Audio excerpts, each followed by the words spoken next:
अयान, युगों का अमर योद्धा। नमस्कार दोस्तों, स्वागत है आपका हमारे चैनल पर। आज हम एक ऐसी अद्भुत कहानी लेकर आए हैं जो समय की सीमाओं को पार कर चलती है। ये कहानी है अयान की, जो सतयुग से लेकर आज तक सभी युगों में जीवित रहकर मानवता का रक्षक बना। उसने देवताओं, महान ऋषियों, बुद्धिजीवियों और राजाओं से संवाद किया, रहस्यों को जाना और हर युग की चुनौती में खुद को ढाला। तो आइए शुरू करते हैं अयान की अविश्वसनीय यात्रा। सत्ययुग। सत्य के युग में जन्म कथा शुरू होती है सतयुग में, जब धरती स्वर्ग के समान प्यारी और निर्मल थी। मानवता पूरी तरह सच्चाई, दया और ज्ञान के प्रकाश में थी। तभी एक बालक का जन्म होता है, अयान। बचपन में ही उसे स्वप्न में आकाशीय देवताओं का दर्शन होता है, जो उसे एक रहस्यमयी मंत्र देते हैं। यह मंत्र अयान को अमरता प्रदान करता है, लेकिन साथ ही यह शीमिंग भी देता है कि वह मानवता के कल्याण के लिए सदैव तत्पर रहे। सतयुग में जब हर कोई धर्म का पालन करता था, तब भी अयान को अपनी पहचान छुपानी पड़ी, क्योंकि अमरत्व का रहस्य किसी और को मालूम नहीं होना चाहिए था। एक दिन उसने देखा कि एक राक्षस, जिसका नाम कालादुष्ट था, सतयुग की शांति बिगाड़ने की योजना बना रहा है।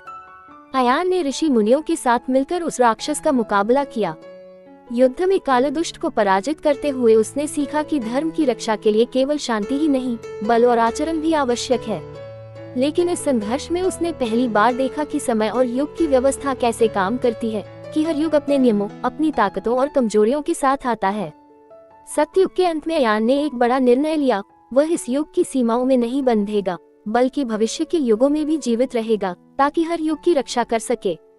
त्रेता युग। वीरता और लक्ष्मण के साथ तपस्या। त्रेता युग में अयान ने भगवान राम का साथ दिया। जब राम वनवास गए थे, तब अयान राजदरबार का एक गुप्त रक्षक था।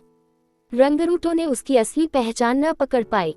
अयान न केवल राम के साथ वनवास गया, बल्कि उसने सीता माता का ध्यान रखा और लंका युद्ध की रणनीति में राम को सहायता दी।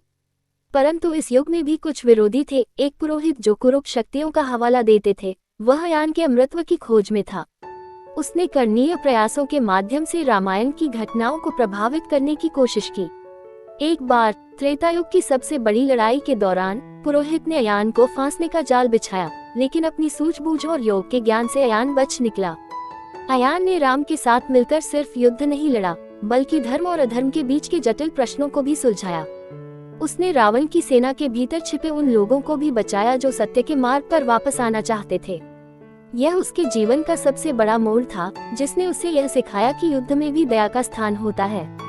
द्वापर युग। महाभारत का युद्ध और गुप्त साजिशें। द्वापर युग में अयान का जीवन और भी जटिल हो गया।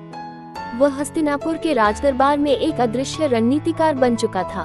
वह महाभारत युद्ध के पीछे छिपी गुप्त साजिशों को समझने और नष्ट करने में लगा था। उसने पांडवों और कौरवों दोनों को कई बार छुपा छुपाकर सलाह दी। कृष्ण से उसकी मित्रता गहन थी।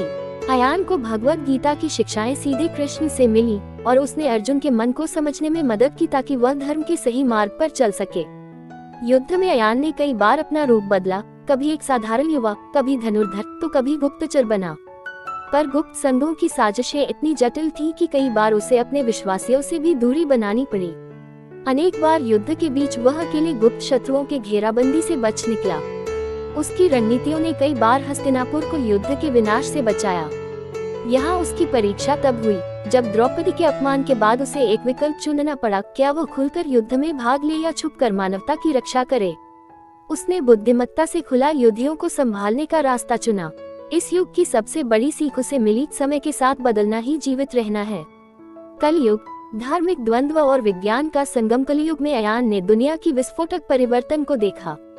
यहाँ तक कि विभिन्न धर्मों के महान गुरु बौद्ध, महावीर, ईसा मसीह और पैगंबर मोहम्मद से मिलने का मौका मिला। उन्होंने अयान को मानवता की नई सोच और सहिष्णुता का ज्ञान दिया। पर कलियुग में सब कुछ सरल नहीं था। धार्मिक कट्टरता, वैज्ञानिक प्रगति, सामाजिक संघर्ष ने उसके जीवन को नए संकटों में डाल दिया। कई बार अयान को अपनी असली शक्तियों को छुपाना पड़ा, तो कई बार उसे नई तकनीकों का अभ्यास करना पड़ा। उसने योग की गुप्त कलाएं, आयुर्वेद और तब आधुनिक विज्ञान का ज्ञान ग्रहण किया।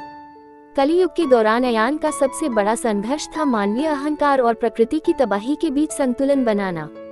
उसने कई बार वैज्ञानिकों को प्राचीन आत्मज्ञान से जोड़ा और आध्यात्मियों को आधुनिक विज्ञान से अवगत कराया।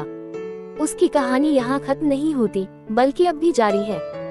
दोस्तों, ये थी अयान की जीवन गाथा, जो समय के पटल पर एक अमर योद्धा की तरह बनी रही।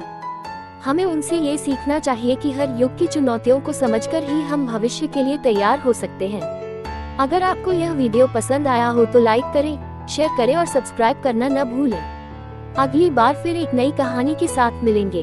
धन्यवाद।